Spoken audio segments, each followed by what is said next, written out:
When Greta decides to go shopping for a new dress for the holidays, she expects to go home with something making her feel confident and beautiful. Instead, she gets mocked by a horrible saleswoman. But that's not all. When Christmas rolls around, Greta sees the saleswoman walk through her front door on her son's arm. Will Greta reveal the truth to her family or let it go?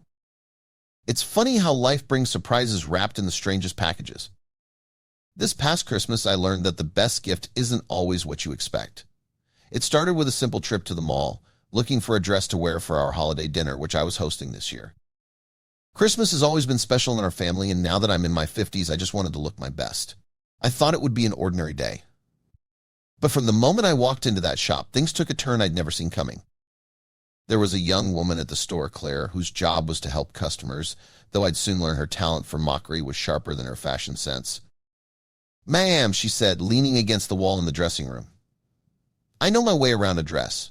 I can help you. Don't worry." She looked well put together, so naturally I believed her. Claire suggested a dress, and when I stepped out of the fitting room, it was clear the dress wasn't the right size. I didn't expect anything more than a polite suggestion, maybe another option, but Claire then took it as her cue to go beyond fashion advice. She tossed her hair and grinned, then began to speak loudly, loud enough for everyone around us to hear. "You'll need a bigger size, or that thing will blow up on you by Christmas, unless you're planning on a diet. I think the cabbage diet will help you, maybe some intermittent fasting." I felt like the floor had disappeared beneath me. I looked around, seeing shoppers glancing my way, some wide-eyed, some stifling grins. That cold rush of embarrassment hit me hard. Claire's words were not only hurtful, no. Instead, they felt like a deliberate attempt to knock me down. It took everything in me not to respond. Instead, I forced myself to smile, put the dress back, and left the shop with my head held as high as I could manage. I should have retaliated. I should have screamed and shouted and made her apologize. But was it worth it? Was she? When I got home, the embarrassment had morphed into anger and hurt. And I couldn't hold back my tears as I told my son, James, what had happened. He was furious, pacing around, asking which store it was, insisting he'd confront her. "Darling," I said, "no, she's not worth it. It's the way she was raised, James, and she doesn't seem like the type who would listen to reason. But this behavior is unacceptable, Mom. Imagine if she did this to everyone. Imagine how hurt they are. It's ridiculous." Eventually, I calmed him down. The last thing I wanted was for him to make a scene. I thought it would end there, with me deciding to shop somewhere else and move on. I had no idea that my encounter with Claire was far from over. Fast forward to Christmas Eve. I'd prepared everything down to the last detail, from the table settings to the food. Family members gathered, and the house was full of warmth and laughter. It was exactly how Christmas was supposed to be. But it was also a bit more special than normal. This was the first year that James was bringing a girl home for Christmas. He had been dating the lucky girl for about 6 months and hadn't told me anything about her. I didn't even know her name. The only thing that mattered was the fact that my son was happy. She made him happy, whoever she was. A few hours into the festivities, James texted me to let me know that they were on their way. I stood by the door, waiting to greet them both. When they walked in, my smile froze. My heart almost stopped beating. "James' girlfriend? My son's girlfriend?" The young woman standing beside him, nervously tugging at her clothes, was none other than Claire, the very same saleswoman who had humiliated me at the store. Claire looked at me, and her face drained of color. For a split second, we both just stood there in silence. "Mom, this is my girlfriend."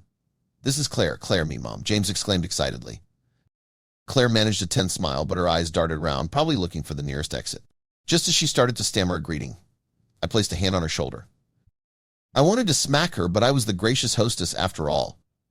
I needed to be the woman my family knew me to be. "Oh, Claire, it's so lovely to meet you, my girl."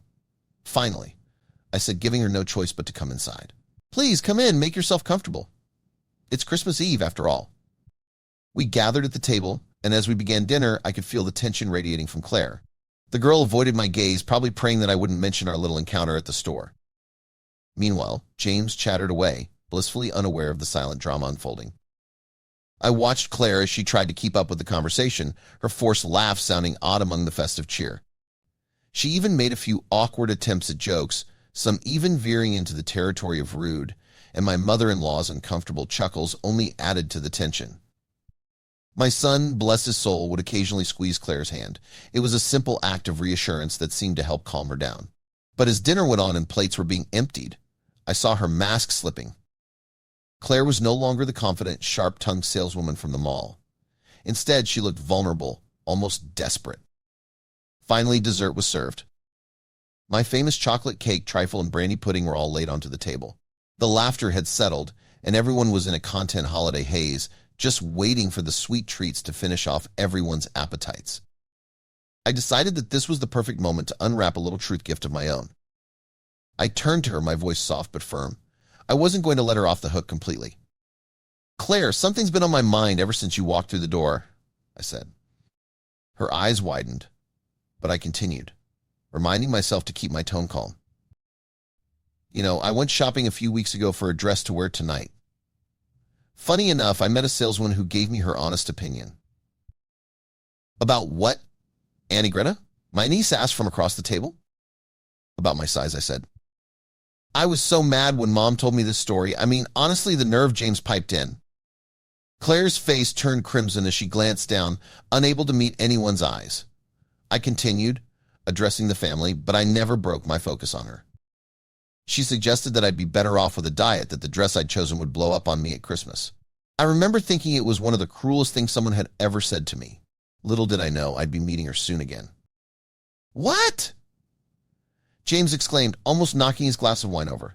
"When Mom, why didn't you tell me?" Mom refused to tell me which store the woman works at, and her name. "Today, honey," I said, keeping my gaze on Claire. "I met her today. In our home, she's sitting at our dining table." The room went silent, the soft clinking of silverware stopping midair. My son's face turned pale as he slowly processed what I'd just shared. His gaze snapped to Claire, who sat frozen, staring down at her lap. James looked at Claire for a moment. His face was unreadable. "Is this true, Claire? Did you really say that to my mom?" "I didn't know she was your mother," James. "I was just joking around. It was meant to be funny." "Funny?" he repeated, venom in his voice. "Mocking someone's appearance is funny to you? Seriously, Claire, what the hell?" There was absolutely no way for her to spin this. She realized she had no escape. As the silence stretched out, Claire fumbled for her purse, finally muttering her goodbyes. "I think I should go," she said. James didn't stop her. In fact, he rose from his seat, took her by the arm, and guided her to the door. "I think that's a good idea," he said quietly. "I thought I knew you, but clearly I was wrong." As Claire left, the entire room seemed to exhale. It was as if a strange cloud had lifted from our home, leaving only a sense of relief and, oddly enough, closure. James returned, looking a bit shaken, but he gave me a long hug, and in that moment, I knew he understood. "Thank you for telling me, Mom," he whispered. "I had no idea. I'm so sorry. If I knew, I would have ended it with her the moment I found out." I smiled, squeezing his shoulder. "Don't be. Sometimes the truth is the best Christmas gift," I said. As we sat down again, James and my nieces making coffee for everyone, the holiday spirit felt fuller, brighter even. But I knew I'd never forget this Christmas. Sometimes life has a way of showing you people's true colors. But in the end, it seemed that karma intervened. What would you have done? If you've enjoyed this story, here's another one for you. Kate cannot wait to spend the holidays with her son and his wife. It's her first Christmas with the family, and Kate needs to see how she fits. But when Liz criticizes her cooking and John chooses silence over defending his mother, will the holidays be ruined? Cooking was always my way of showing love. From the moment I got married, I became the feeder. Every family dinner, every major holiday, especially Christmas, revolved around me in the kitchen, making meals from scratch. It wasn't just about the food. It was about creating something special that brought us together. But when Oliver, my husband, passed away a few years ago, the joy of cooking died with him. Now, I only cook for myself enough to get by. But Christmas is different. Christmas is when my son John comes home. He's the reason I still dust off my old recipes, still roll up my sleeves, and get to work in the kitchen. His love for my Christmas dinners has always been special for me. A kind of pride, I guess. This year, though, something was different. And not in a good way.